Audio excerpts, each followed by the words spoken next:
Buenos días, soy Vanessa Vallejo y este es el podcast del Pan Am Post.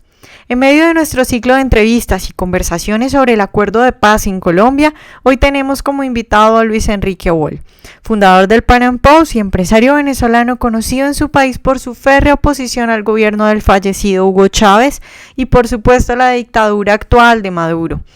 Él, desde su experiencia con el proceso que ha ocurrido en Venezuela, en el que poco a poco las ideas socialistas han calado en los venezolanos, y cómo Venezuela pasó de ser un país próspero a un lugar en donde la gente no tiene que comer, hoy nos da su opinión sobre el proceso de paz en Colombia y sobre todo sobre el peligro de que las ideas de izquierda sean las hegemónicas en una sociedad.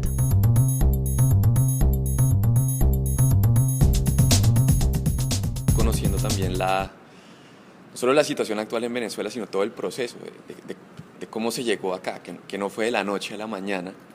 Bien, ¿tú cómo ves el futuro de Colombia, país vecino, en vista de lo que ha pasado en Venezuela? Porque en Colombia se discute mucho de que algunos críticos del proceso de paz dicen que nos vamos a volver como Venezuela y otros dicen que no hay manera. ¿Tú ves algún paralelo? Sí, bueno, el peligro que hay en Colombia, es que pase, como decíamos, en una época en Venezuela se hablaba mucho de eso, que Chávez era un experto cocinando una rana. O sea, que si tú a la rana la metes en la olla con el agua muy caliente, la rana brinca y salta, pero si tú pones el agua tibia y vas calentando, la rana se deja morir, ¿no?, en el agua. Yo creo que este proceso de paz puede ser un efecto donde los colombianos entran en el agua tibia y poco a poco la democracia colombiana puede irse perdiendo. La izquierda tiene un plan, la izquierda tiene un objetivo, la izquierda se sabe organizar, sabe planificar, la izquierda usa la mentira de una manera muy efectiva, mienten constantemente, que recordar a Chávez diciendo que él no era marxista, sino era humanista y todas estas cosas.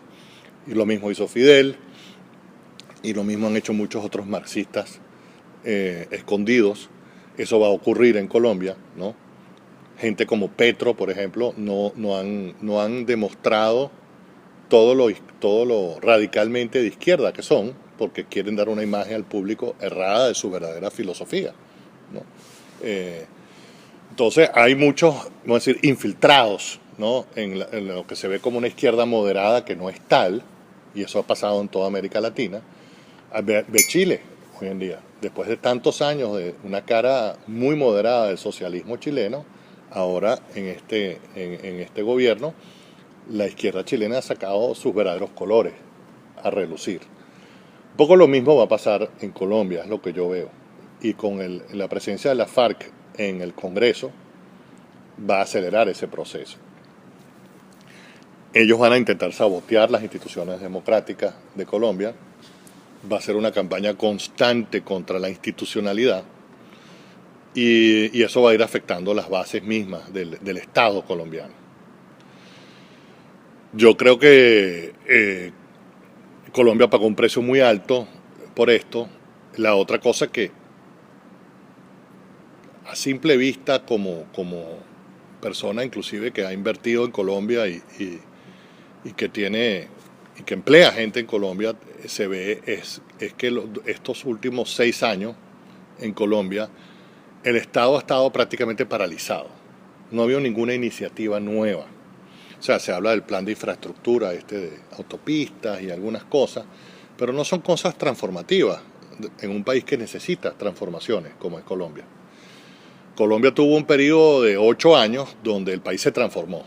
No solamente se pacificó a Colombia, sino que se modernizó en muchísimos aspectos. Colombia. Hubo una modernización profunda en muchas áreas de Colombia. Ese proceso que llevaba Colombia de modernización, a mi juicio, se ha paralizado. Se ha enfocado todos los esfuerzos y todo lo que hace el gobierno está concentrado en la paz con la FARC, y se ha inclusive ignorado otros aspectos que deberían ser aspectos importantes para un gobierno, y eso está afectando a Colombia. Y la otra cosa es que yo te diría que en el periodo de Uribe se rompieron algunos paradigmas en Colombia que le hicieron mucho bien al país. En Colombia había una especie de acuerdo implícito entre algunos o las personas representativas o grupos representativos empresariales y el Estado, donde por ejemplo el sector exportador se privilegiaba, ¿no?, frente al consumidor, hay que decirlo así. Una de las cosas, y lo dije en público una vez en una charla en Venezuela hace muchos años, una de las razones para la violencia en Colombia era que Colombia continuamente empobrecía a su población. O sea, el peso colombiano es una de las monedas que continuamente se devaluaba, y las devaluaciones del peso colombiano eran sencillamente mecanismos de subsidio a ciertos grupos de la sociedad colombiana. Cada devaluación, eso lo demostró muy bien Fernando Henrique Cardoso en Brasil, cuando cambió el paradigma al crear el real y darle a Brasil por primera vez en un siglo una moneda estable.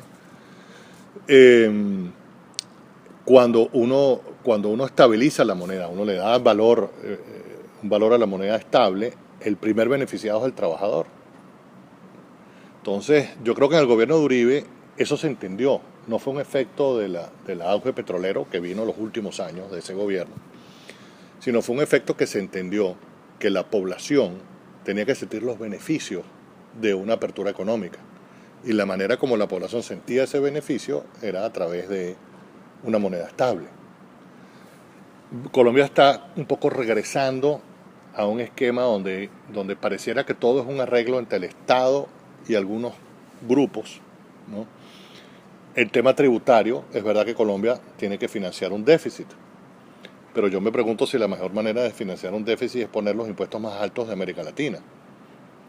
Me comentaba una persona en Colombia que no es que tiene un salario de millones, ni mucho menos, de millones en dólares, ni nada por el estilo, sino un salario gerencial de una persona de clase media alta en Colombia, que su tasa efectiva de impuestos el año que viene va a ser 72%, ¿no?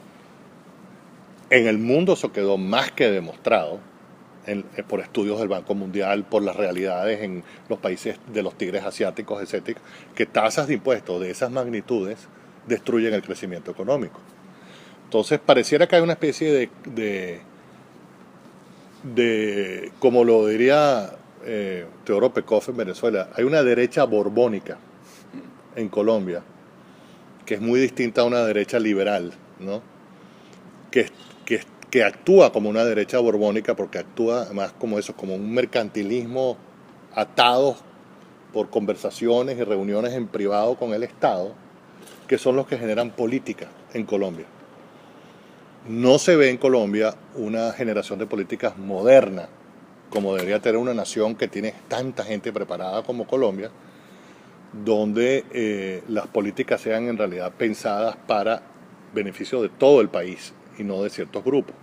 Entonces tú unes eso, esa derecha borbónica que parece estar enquistada en el poder en este momento, lo unes con la FARC entrando donde está entrando y tienes una receta ahí que puede ser muy peligrosa para el futuro de Colombia.